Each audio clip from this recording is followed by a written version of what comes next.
Here's a psychological fact most FIRE followers are not ready to hear.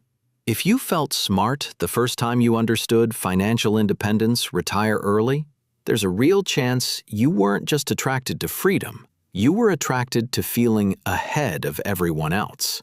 And if that sentence created even a tiny internal reaction, good. That reaction is the hook. Because this isn't a video about spreadsheets or withdrawal rates. This is about identity.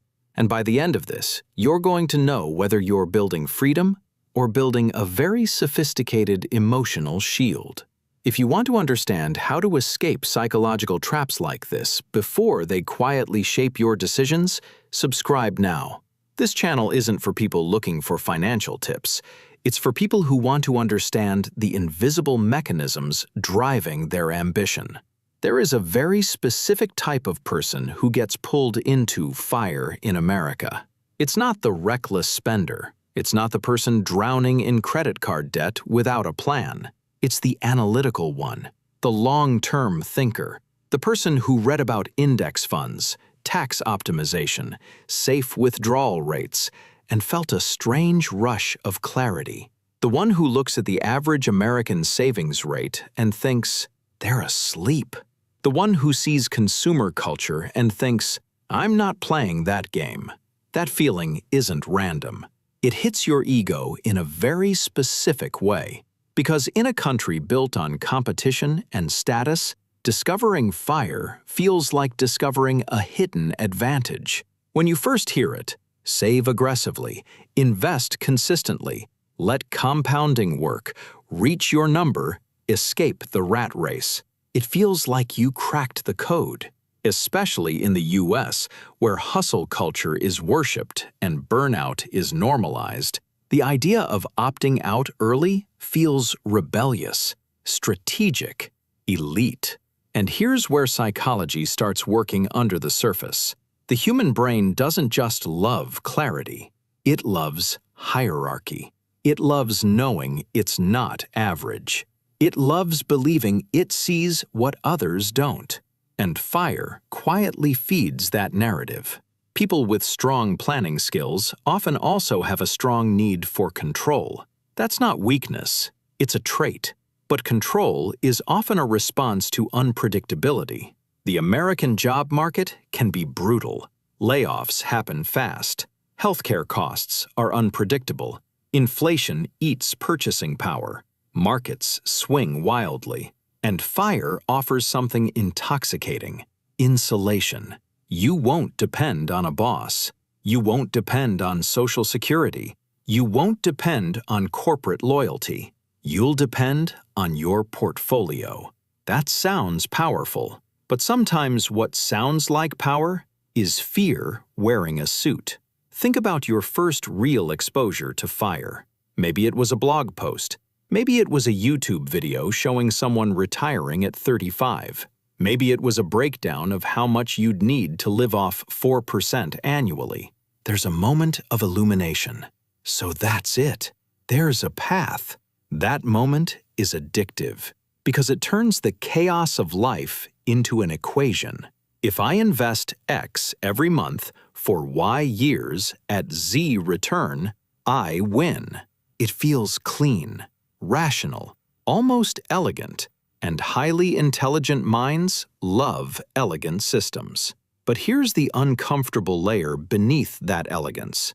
As soon as you adopt the framework, something subtle shifts in your perception of others.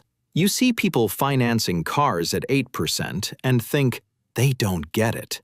You see friends upgrading homes beyond their means and think, short-term thinking. You see coworkers complaining about being stuck and think, lack of discipline. That inner commentary feels logical, but it also builds something else, a quiet sense of separation. You're no longer just planning your future. You're positioning yourself above the average, and identity begins to form. Not just, I'm saving aggressively, but I'm the type of person who sees the game clearly. That identity is powerful. It makes you disciplined. It makes you focused. It keeps you from lifestyle inflation. But identity can also become armor, because once your self-worth starts intertwining with being financially strategic, every deviation feels threatening. Every impulsive purchase feels like a crack in who you are. Every indulgence triggers guilt, not because you can't afford it, but because it challenges your self-concept. If you're watching this and you already knew about FIRE, comment FIRE below. I genuinely want to see how many of you were already inside the philosophy before clicking this video. And while you type it, ask yourself honestly, did you enter because you wanted freedom or because it made you feel different from the majority? Here's where the loop tightens. Over time, optimization becomes default. Every dollar gets evaluated in terms of opportunity cost. A $5,000 vacation isn't just a vacation. It's 6 months earlier retirement. A luxury car isn't just transportation. It's 2 extra years in the workforce. This mindset can be financially intelligent, but when applied to everything, life becomes transactional. Experiences are filtered only through acceleration toward the number. And something subtle happens. The present becomes a staging area for the future. You're no longer living, you're advancing a timeline. There's a psychological concept called future resolution bias. It's the belief that a future milestone will permanently solve a present discomfort. When I hit my FIRE number, I'll finally relax. When I reach $1 million, I'll feel secure. When my passive income covers my expenses, the anxiety disappears. The problem is that your brain doesn't suddenly change operating systems when your brokerage account hits a target. It runs on habits. If you've trained it for years to scan for risk, minimize spending, and compare trajectories, it will continue scanning, minimizing, and comparing, even when you're technically free. Now imagine the scenario most people don't visualize. You hit your number. You wake up the first Monday without needing to work. No boss, no performance review, no dependency. Financially, you've won. But then, something unsettling happens. The structure that defined you, the pursuit, the accumulation, the optimization, fades. And your mind looks for a new scoreboard. Maybe now it's net worth compared to other FIRE followers. Maybe it's fat FIRE instead of lean FIRE. Maybe it's outperforming the S&P 500. The competition doesn't disappear, it just mutates. Because money amplifies personality. It doesn't rewrite it. If you were anxious about security before, you might become hyper-vigilant about market volatility. If you were status-sensitive before, you might compare portfolio sizes instead of job titles. If you were identity-driven before, you might attach your ego to being the disciplined one who never deviates. The independence removes external pressure, but it doesn't automatically create internal peace. There's also a social layer rarely discussed openly. Even within FIRE communities, invisible hierarchies form. Who saved the highest percentage of income? Who retired the earliest? Who lives on the least? Who built the largest portfolio?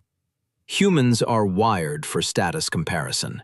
It doesn't matter if the arena is Wall Street or a minimalist subreddit. The mechanism is the same. We measure ourselves relative to others. And sometimes the pursuit of independence becomes another arena for proving superiority. Here's the psychological bomb most people don't say out loud. Many aren't just chasing financial independence. They're chasing the feeling of being smarter than the system, smarter than consumer culture, smarter than the average American living paycheck to paycheck, smarter than coworkers stuck in 30-year careers. That desire isn't evil, it's human. But desire for superiority can quietly hijack the original goal. Instead of building a life aligned with values, you start building a narrative of being exceptional. So, Here's the test I promised at the beginning.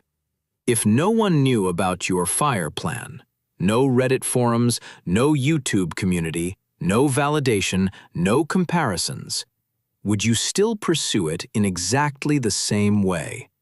If you couldn't tell anyone you were retiring early, if there were no subtle status points attached, would your strategy remain identical? If the answer is yes, you're likely using FIRE as a tool. If there's hesitation, even a small one, then part of the motivation might be identity-driven rather than freedom-driven. Healthy financial independence expands choice. Toxic financial identity shrinks your flexibility. One allows you to spend intentionally without guilt and save aggressively without pride. The other turns frugality into virtue and indulgence into weakness. One builds autonomy, the other builds rigidity. Maybe you're not just chasing freedom. Maybe you're chasing safety disguised as strategy. And confronting that possibility doesn't make you less intelligent. It makes you more aware. The rarest individuals aren't the ones who calculate compounding fastest. They're the ones who can accumulate wealth without needing wealth to validate them. They can win without announcing they're winning. They can build without turning the build into a personality. At the end of the day, FIRE is not a test of math. It's a test of maturity. Can you pursue independence without using it to feel superior? Can you optimize without dehumanizing the present? Can you accumulate without becoming defined by accumulation? If this video made you pause, even for a second, that pause matters. Don't click away just yet. Take one more step. Subscribe before you leave. Because if you're willing to examine your own motives instead of just your portfolio, you're already operating at a different level than most. And the real advantage isn't in the spreadsheet. It's in understanding the mind that builds it.